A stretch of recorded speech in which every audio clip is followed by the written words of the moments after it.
The long read: How the heroin trade explains the US-UK failure in Afghanistan. After fighting the longest war in its history, the US stands at the brink of defeat in Afghanistan. How could this be possible? How could the world's sole superpower have battled continuously for more than 16 years, deploying more than 100,000 troops at the conflict's peak, sacrificing the lives of nearly 2,300 soldiers, spending more than $1 TN, £740 BN, on its military operations, lavishing a record $100 BN more on nation building, helping fund and train an army of 350,000 Afghan allies, and still not be able to pacify one of the world's most impoverished nations? So dismal is the prospect of stability in Afghanistan that, in 2016, the Obama White House cancelled a planned withdrawal of its forces, ordering more than 8,000 troops to remain in the country indefinitely. Lose yourself in a great story.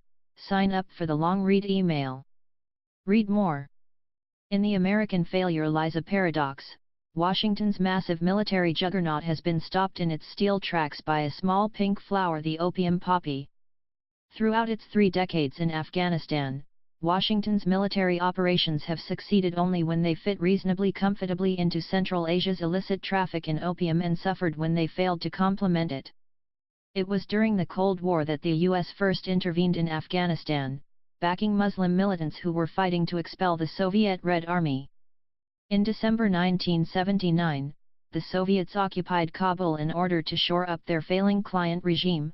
Washington, still wounded by the fall of Saigon 4 years earlier, decided to give Moscow its own Vietnam by backing the Islamic resistance. For the next 10 years, the CIA would provide the Mujahideen guerrillas with an estimated $3 BN in arms. These funds, along with an expanding opium harvest, would sustain the Afghan resistance for the decade it would take to force a Soviet withdrawal. One reason the US strategy succeeded was that the surrogate war launched by the CIA did not disrupt the way its Afghan allies used the country's swelling drug traffic to sustain their decade-long struggle. Despite almost continuous combat since the invasion of October 2001, pacification efforts have failed to curtail the Taliban insurgency, largely because the US simply could not control the swelling surplus from the country's heroin trade. Its opium production surged from around 180 tons in 2001 to more than 3,000 tons a year after the invasion, and to more than 8,000 by 2007. Every spring, the opium harvest fills the Taliban's coffers once again, funding wages for a new crop of guerrilla fighters. At each stage in its tragic, tumultuous history over the past 40 years, the covert war of the 1980s, the civil war of the 90s, and its post-2001 occupation, opium has played a central role in shaping the country's destiny.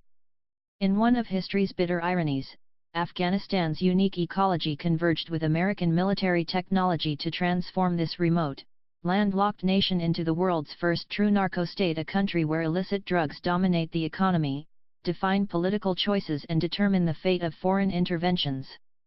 During the 1980s, the CIA's secret war against the Soviet occupation of Afghanistan helped transform the Afghani-Pakistani borderlands into a launchpad for the global heroin trade.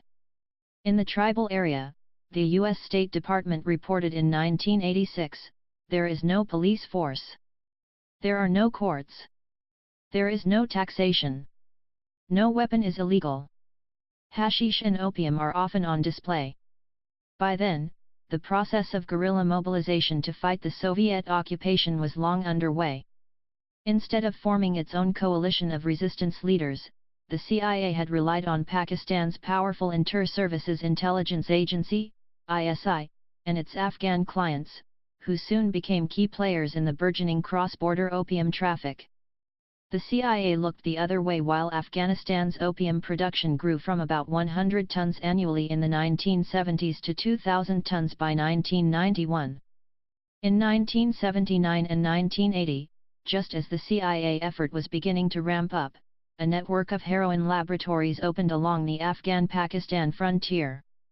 That region soon became the world's largest heroin producer. By 1984, it supplied a staggering 60% of the US market and 80% of the European. Inside Pakistan, the number of heroin addicts surged from near zero, yes, 0, in 1979 to 5,000 in 1980, and 1.3 million by 1985, a rate of addiction so high the UN termed it particularly shocking. According to a 1986 State Department report, opium is an ideal crop in a war-torn country since it requires little capital investment, is fast-growing and is easily transported and traded. Moreover, Afghanistan's climate was well suited to growing poppies. As relentless warfare between CIA and Soviet surrogates took its toll, Afghan farmers began to turn to opium in desperation, since it produced high profits that could cover rising food prices. At the same time, the State Department reported that resistance elements took up opium production and trafficking to provide staples for the population under their control and to fund weapons purchases. As the Mujahideen guerrillas gained ground against the Soviet occupation and began to create liberated zones inside Afghanistan in the early 1980s, the resistance helped fund its operations by collecting taxes from peasants who grew the lucrative opium poppies, particularly in the fertile Helmand Valley.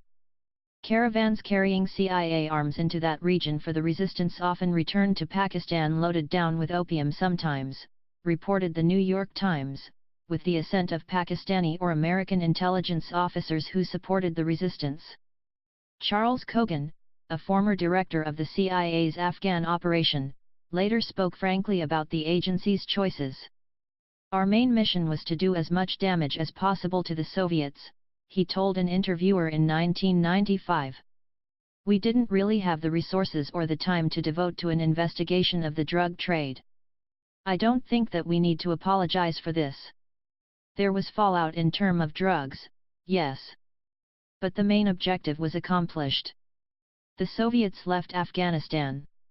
Over the longer term, the US intervention produced a black hole of geopolitical instability that would never again be sealed or healed. Afghanistan could not readily recover from the unprecedented devastation it suffered in the years of the first American intervention. As the Soviet-Afghan War wound down between 1989 and 1992, the Washington-led alliance essentially abandoned the country, failing either to sponsor a peace settlement or finance reconstruction." Advertisement.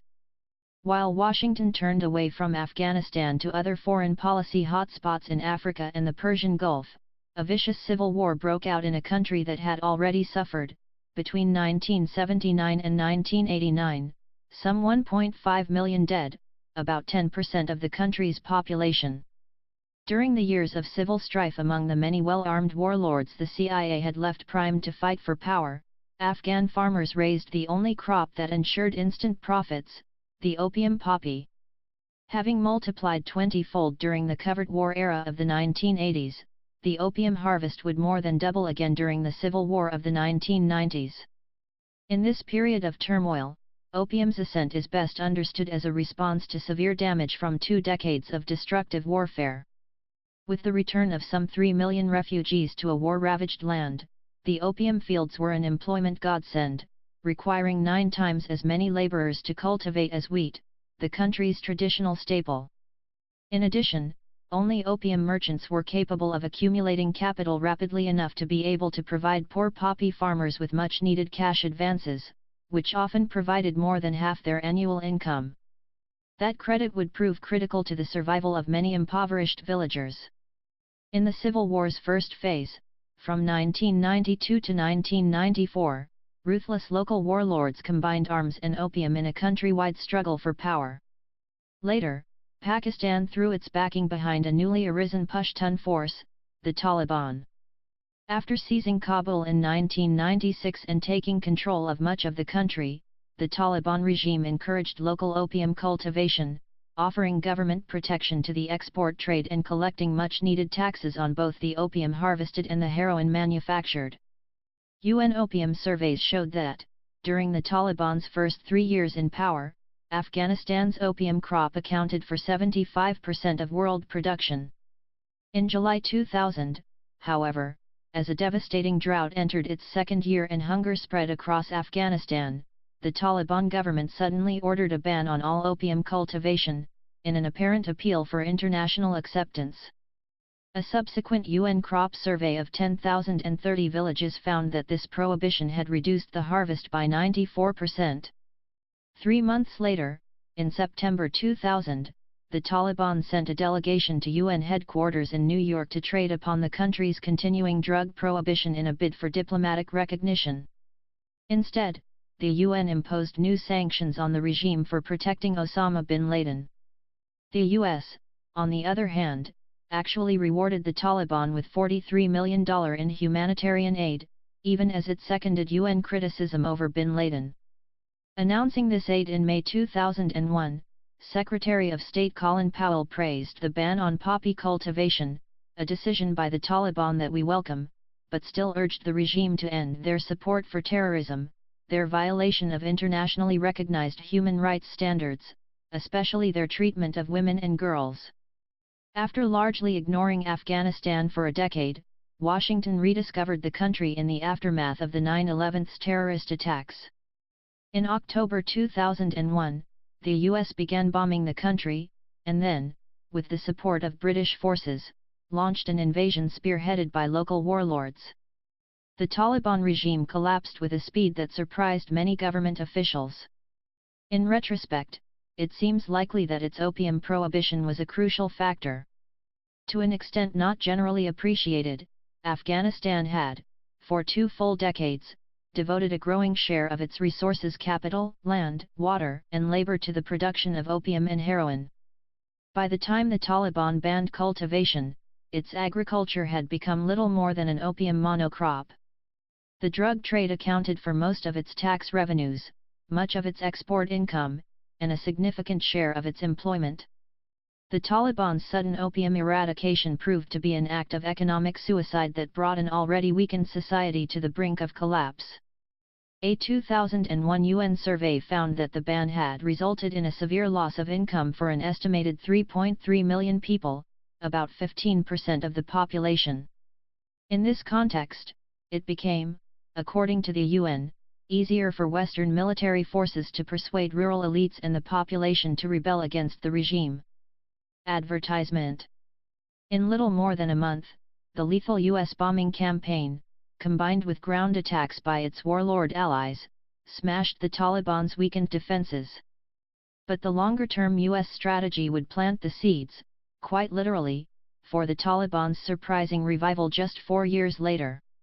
While the American bombing campaign raged throughout October 2001, the CIA shipped $70 million in cash into the country to mobilize its old Cold War coalition of tribal warlords for the fight against the Taliban, an expenditure President George W. Bush would later hail as one of history's biggest bargains.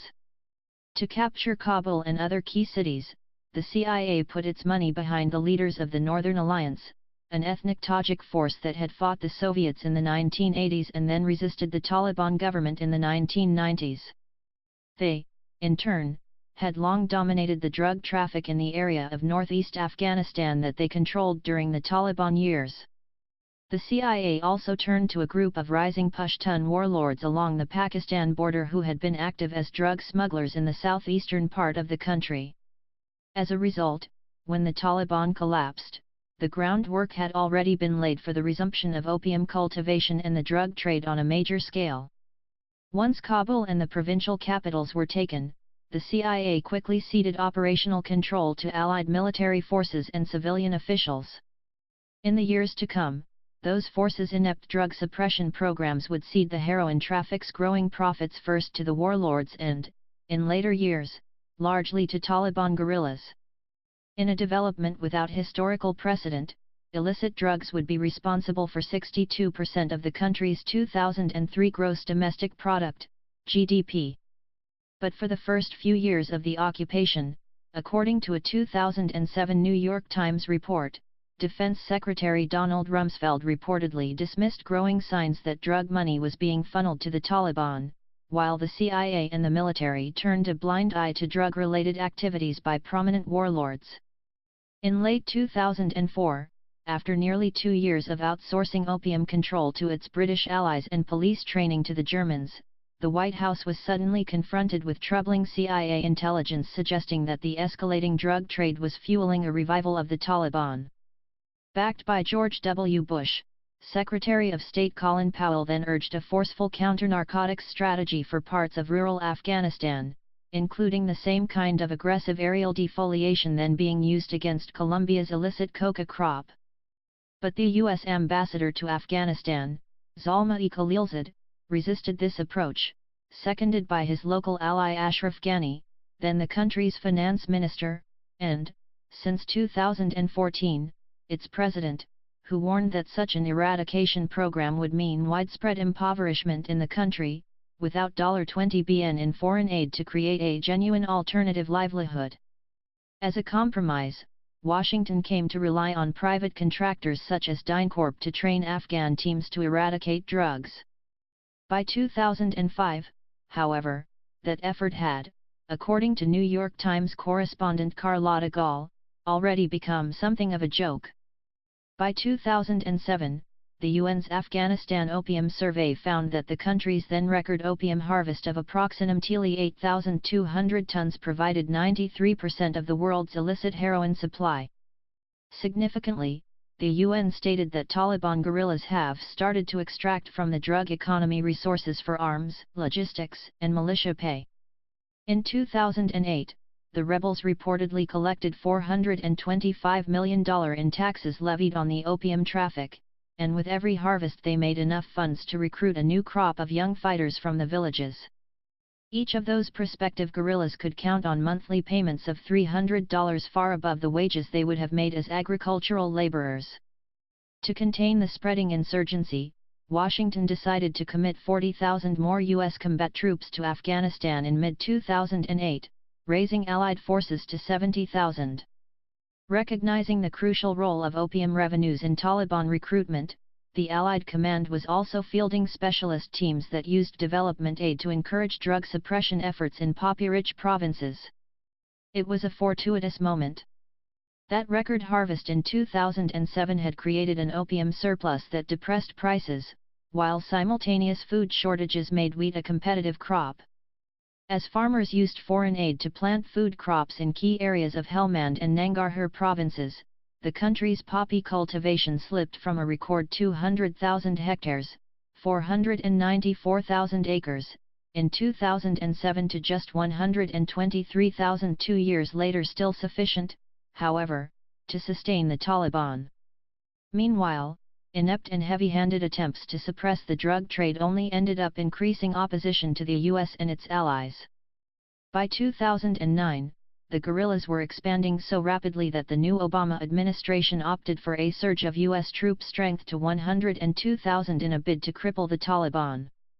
After months of rising deployments, President Obama's big breakthrough strategy was officially launched in the darkness before dawn on February 13, 2010, at Marja, a remote market town in Helmand province. As waves of helicopters descended on its outskirts spitting up clouds of dust, hundreds of Marines sprinted through fields of sprouting opium poppies toward the village's mud-walled compounds. Though their targets were the local Taliban guerrillas, the Marines were in fact occupying one of the capitals of the global heroin trade. A week later, Gen. Stanley McChrystal choppered into town with Karim Khalili, Afghanistan's vice president. They were there for the media rollout of new-look counterinsurgency tactics that were, the general told reporters, certain to pacify villages such as Marja. The local opium traders, however, had other ideas. If they come with tractors, one Afghan widow announced to a chorus of supportive shouts from her fellow farmers, they will have to roll over me and kill me before they can kill my poppy. Speaking by satellite telephone from the region's opium fields, one U.S. embassy official told me, "You can't win this war without taking on drug production in Helmand province." By attacking the guerrillas but failing to eradicate the opium harvest that funded new insurgents every spring, Obama's surge soon faltered.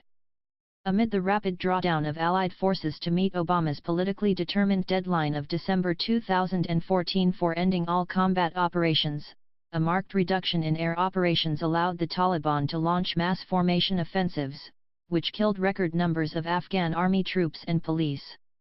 Advertisement. At the time, John Sopko, the Special Inspector for Afghanistan, offered a telling explanation for the Taliban's survival. Despite the expenditure of a staggering $7.6 billion on drug eradication programs during the previous decade, he concluded that, by every conceivable metric, we've failed. Production and cultivation are up, interdiction and eradication are down, financial support to the insurgency is up, and addiction and abuse are at unprecedented levels in Afghanistan. As the 2014 opium crop was harvested, fresh UN figures suggested that production levels were approaching the country's 2007 high. In May 2015, having watched this flood of drugs enter the global market as U.S. counter-narcotics spending climbed to $8.4 billion, SOPCO tried to translate these developments into a comprehensible all-American image.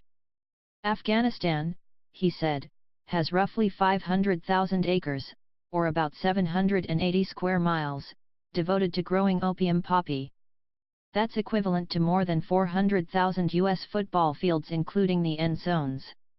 During Afghanistan's 2015 fighting season, the Taliban decisively seized the combat initiative, and opium seemed ever more deeply embedded in its operations. In October 2015, the UN released a map showing that the Taliban had high or extreme control in more than half the country's rural districts. Within a month, the Taliban unleashed offensives countrywide that were aimed at seizing and holding territory. Not surprisingly, the strongest attacks came in the poppy heartland of Helmand province, where half the country's opium crop was then grown.